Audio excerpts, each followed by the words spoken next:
जय हिंद दोस्तों। दोस्तों, हम सब लोकतंत्र को जीते हैं और लोकतंत्र को ब्रीथ करते हैं। तो बतौर एक लोकतांत्रिक प्रवृत्ति का व्यक्ति होने के नाते कई बार मेरे दिमाग में एक बात आती रही है कि ऐसा क्या हुआ था कि द्वितीय विश्व युद्ध के नायक विंस्टन चर्चिल चुनाव हार गए, और न केवल हारे बल्कि बुरी तरह से हारे।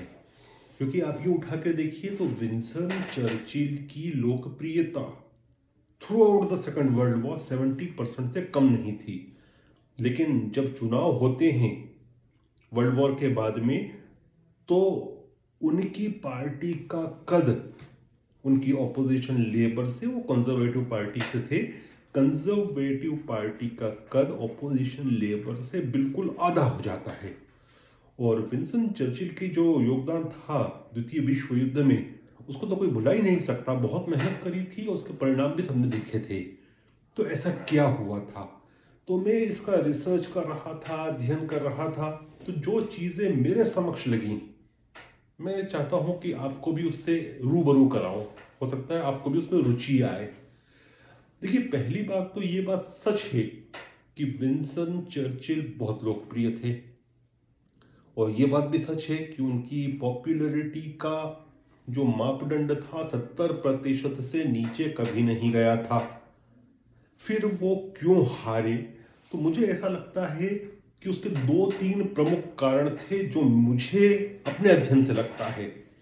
सबसे पहला प्रमुख कारण तो ये था कि विंस्टन चर्चिल को ब्रिटेन की जो आवाम थी वो एक वॉर लीडर की तरह देखती थी, जो कि वॉर जिताने के लिए ज़रूरी था। लेकिन 3 साल की वॉर से ब्रिटेन की आवाम ऊब चुकी थी। अब वो पीस की तरफ देख रही थी, वो चाहती थी शांति, और उनको लगता था कि ये एक वॉर लीडर है, ना कि पीस लीडर है।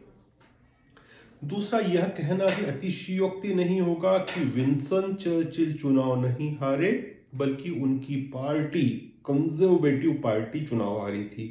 क्योंकि आप कंजर्वेटिव पार्टी का पूरा प्रोपेगेंडा देखें, उस समय का चुनाव का प्रचार देखें जिसमें एटले जीते थे, प्रधानमंत्री बने थे, और आप लेबर का देखें तो कंजर्वेटिव पार्टी ऐसा लग रहा था कि वो वॉर से उभरी नहीं थी। वो इस प्रकार की बातें कर रहे थे कि चर्चिल को फिर जिताया जाए ताकि वो पूरा जो काम करना था उसको पूरा कर ले, क्योंकि जापान बचा था वो भी हार की कगार पर ही था लगभग।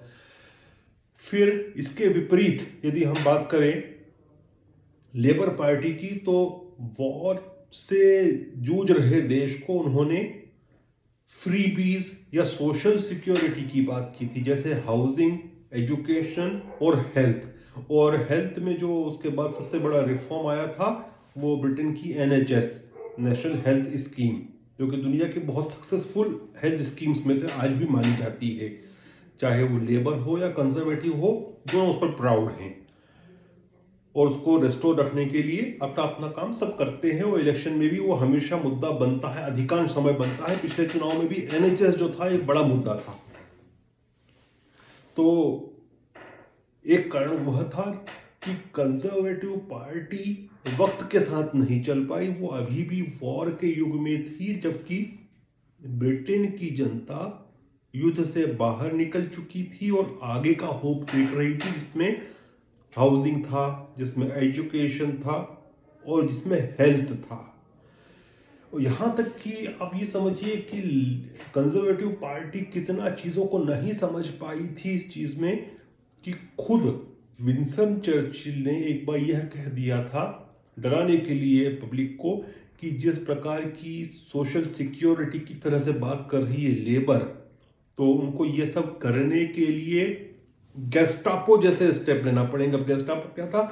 जर्मन नाजी की सीक्रेट पुलिस।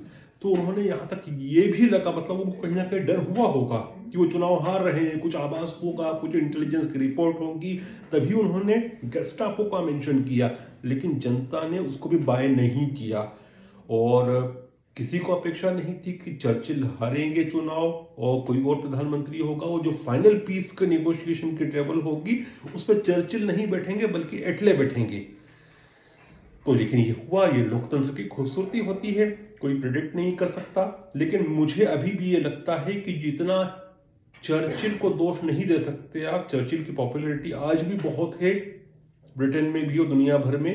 हालांकि मैं चर्चिल के कुछ चीज़ों से बिल्कुल नफरत करता हूँ, जैसे जो उन्होंने बंगाल में किया था, जो गोड़ी चमड़ी के एक तरह से वो पक्षधर व्यक्ति थे, जिस प्रकार की टिप्पणी उन्होंने गांधी के विषय में की थी। जब ये कहा पूछा गया था कि बंगाल में फैमिन है तो उन्होंने कहा था फिर गांधी क्यों जिंदा है। वो एक तरह से वो फैमिन जो था वो तो चर्चिल का बनाया हुआ फैमिन था, क्योंकि सारे रिसोर्सेज उन्होंने हिंदुस्तान के निचोड़ कर, इंक्लूडिंग खाना जो था वो तक भी उन्होंने ब्रिटिश ट्रूप्स के लिए भेज दिए थे। तो इन सब चीज़ों का मैं उनके खिलाफ हूँ, लेकिन विंस्टन चर्चिल का योगदान हिटलर को हराने में जो था उसको आप अंतरराष्ट्रीय राजनीति के एक शोधकर्ता के रूप में भुला नहीं सकते। आप उनको पसंद करो ना पसंद करो, लेकिन निगलेक्ट तो नहीं कर सकते। तो ये मेरा अध्ययन था कि क्यों विंस्टन चर्चिल हारे, और मेरा अभी भी यही मत है जो मेरी रिसर्च के बाद मैं पहुंचा हूं कि चर्चिल नहीं हारे थे, कंजर्वेटिव पार्टी हारी थी। क्योंकि चर्चिल की लोकप्रियता तो आज भी है ब्रिटेन में, लेकिन कंजर्वेटिव पार्टी समय के साथ नहीं चल पाई। वो वॉर के युग में तब भी जी रही थी जब लगभग वॉर खत्म हो गई थी और ब्रिटेन की आवाम पीस देख रही थी। जय हिंद, जय भारत।